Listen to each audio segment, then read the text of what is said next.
अस्सलाम वालेकुम दोस्तों, मैं हूं कलीमुल्लाह फरत और आप देख रहे हैं कलीम ऑटो यूट्यूब चैनल। तो दोस्तों बाइक का काम मुकम्मल हो चुका है, ये आप देख सकते हैं। इसकी खूबसूरती हम आपको स्टेप बाय स्टेप बताएंगे।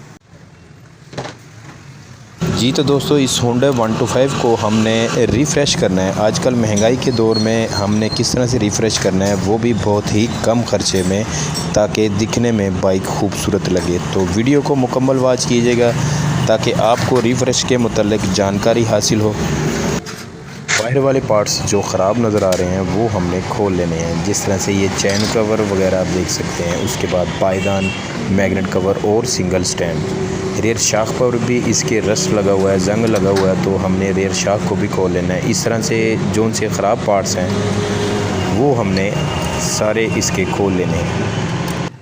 सही पार्ट्स को हम पेंट करवा देंगे और जो ज़्यादा ख़राब पार्ट्स होंगे उसको हम नए डाल देंगे। उसके बाद जो सा पिछले शाख हैं इनको खोलकर हम बफ़ करवाएंगे और इसको पॉलिश करेंगे। इस बात का भी हमने ख्याल रखना है कि कम से कम ख़र्चे में हमने बाइक को रिफ़्रेश करना है। तो इस पर कितना ख़र्चा होता है ये हम आपको वीडियो के इख्तिताम में बताएँगे।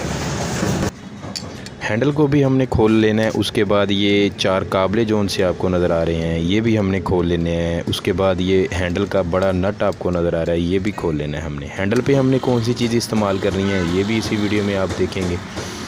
ये चीज़ें हमने इसलिए खोलनी है ताकि बाइक चलाते वक्त हमारी नज़र हैंडल, स्टीयरिंग पर और मीटर पर और ये काबलों वगैरह पर पड़ती है, तो इस यहाँ पर भी साफ़ चीज़ें नज़र आनी चाहिए। ये मीटर की पतरी वगैरह आप देख सकते हैं, इसका पेंट सारा उखड़ा हुआ है, तो इसको भी हमने तब्दील कर देना है। सिंगल स्टैंड को हमने पेंट करवा देना है। सिंगल स्टैंड को भी हम खोल लेंगे।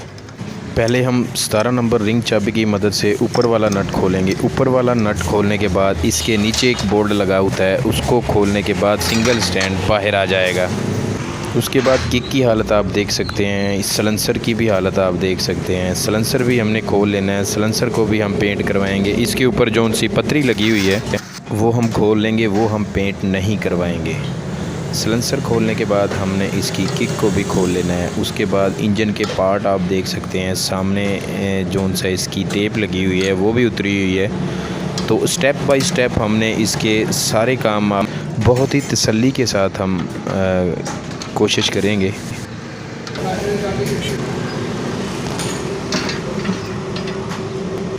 तो सीट हम आपको दिखाना चाहेंगे, ये देखें सीट भी फटी हुई है। तो सीट हमने नई नहीं डालनी है। जैसा कि मैं पहले भी आपको बता चुका हूँ कि महंगाई के दौर में ख़र्चा हमने कम से कम करना है। तो सामान ये तैयार हो चुका है, ये आपको मैं दिखाना चाहूँगा। तो जिस तरह से हमने सामान खोला है उसी तरह से बड़ी नफासत के साथ हम इसकी फ़िटिंग करेंगे। फ़िटिंग करने के दौरान हमारे औज़ार अच्छे होने चाहिए ताकि फ़िट करते वक्त किसी सामान पर निशान ना पड़े। तो जिस तरह से पार्ट्स हमने खोले हैं स्टेप बाय स्टेप उसी तरह से हम इसकी फ़िटिंग करते जाएंगे। पेंट होने के बाद मुकम्मल पार्ट्स की फ़िटिंग की जाती है। फ़िटिंग करने के बाद दोबारा बाइक की चेकिंग होती है। छोटी छोटी जो भी कमी रह जाती हैं वो भी हमने इसको मुकम्मल करना होता है।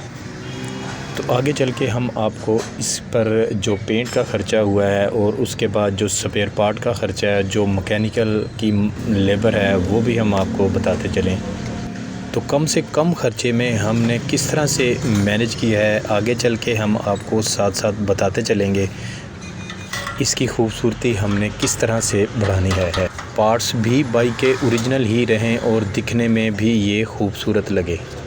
तो दोस्तों वीडियो देखने बाद आपने कमेंट्स में ज़रूर बताना है कि आपको बाइक ये कैसी लगी। तो ख़र्चे की बात कर लेते हैं अब हम। मुकम्मल ख़र्चा इस पर जो हुआ है वो तकरीबन 10,000 रुपये का ख़र्चा हुआ है इस पर मुकम्मल बाइक होने में।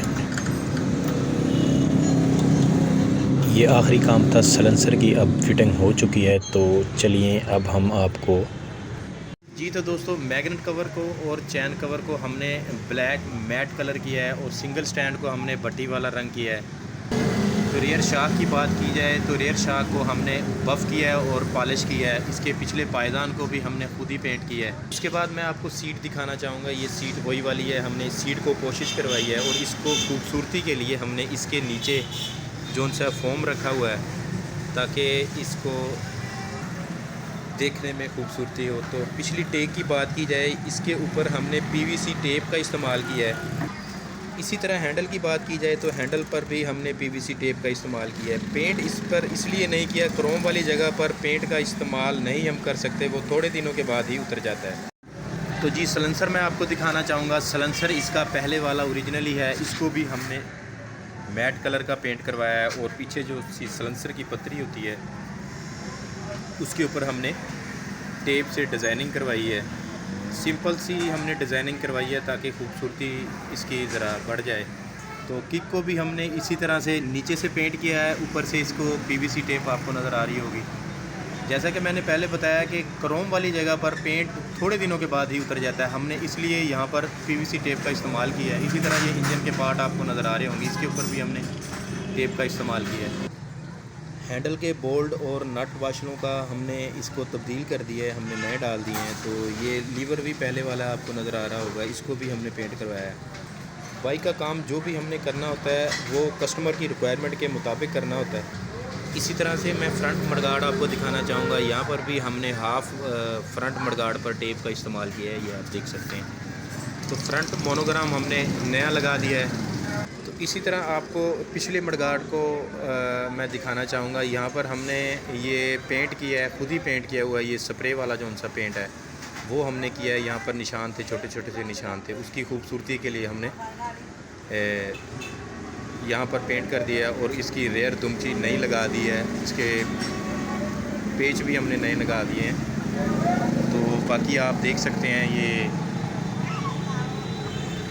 रेयर शाखों की सफाई भी आप देख सकते हैं। तो दोस्तों वीडियो अगर अच्छी लगी है तो लाइक कमेंट्स ज़रूर कीजिएगा और ऐसी वीडियो देखने के लिए हमारे चैनल को सब्सक्राइब करें ताकि ऐसी हर आने वाली नई वीडियो आप तक पहुंचती रहे।